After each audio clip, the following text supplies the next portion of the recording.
a trip to Disney and you don't want to break the bank, and you don't have to. These are tips and tricks that my family has used in the past to get the most out of our money. Because if you guys are anything like us, you don't want to go on one trip a year. There's so much in the world to see. You want to do 2 or 3 trips. So these are some things we've done to save money, but get the most out of our trip and still be able to save so we can do more than 1 trip a year.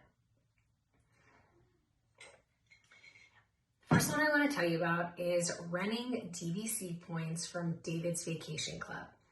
DVC is Disney's timeshare. So you're able to buy these trips or points and use them on your own trip that the DVC members weren't going to be able to use.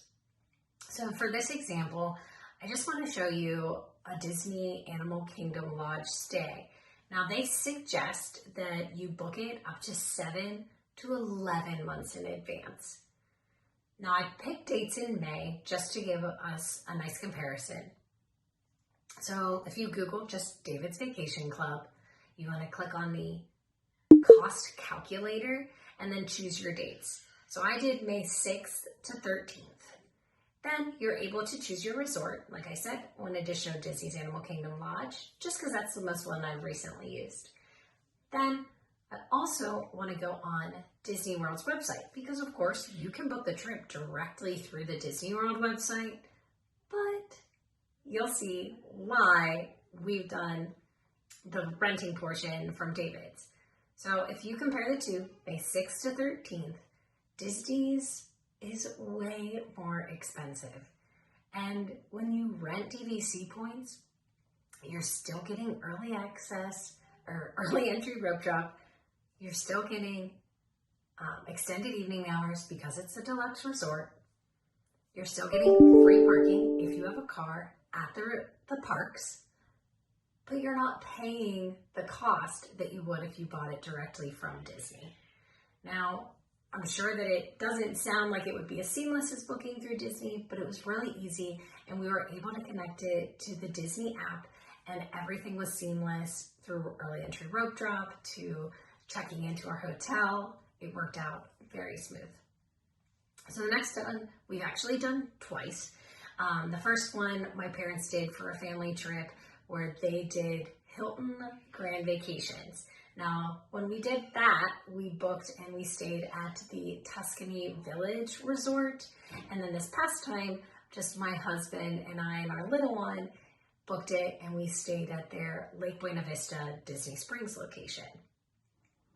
Both resorts, fabulous. But if we stayed at the Lake Buena Vista Disney Springs location, that location is actually a Good Neighbor hotel, so we got early entry rope drop. So same as before, we take our reservation number, put it into the Disney app, and it was seamless going in for early entry, which we did use.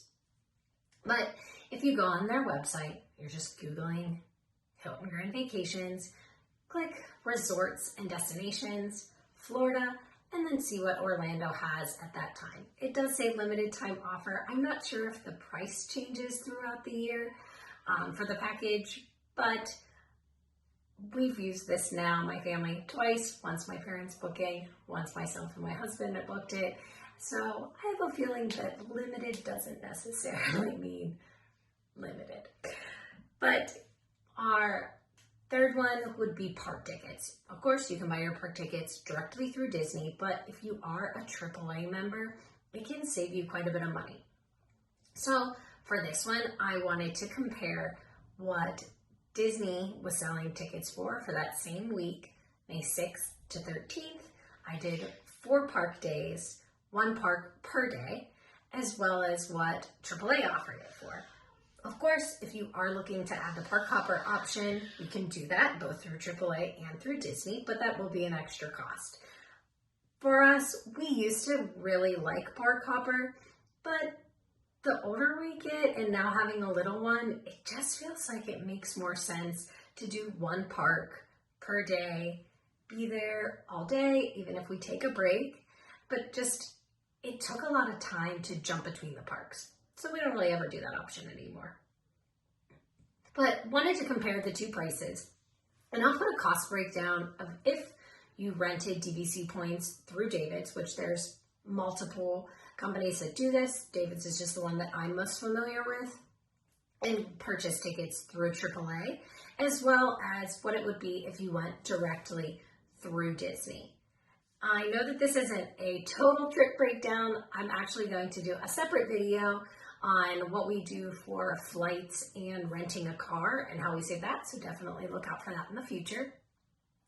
But wanted to share this just because it's something that we do, and I feel like I don't want to gatekeep it. If you are Disney people, but you don't want to break a bank to go, here are some tips and tricks to definitely look at for the future. Now, if you enjoyed this video or this helped in your planning at all, please like and subscribe. And as always, follow for the friendship, but stay for the organized chaos. Thanks. Bye. I don't know about you guys, but coffee just tastes so much better out of a straw lately.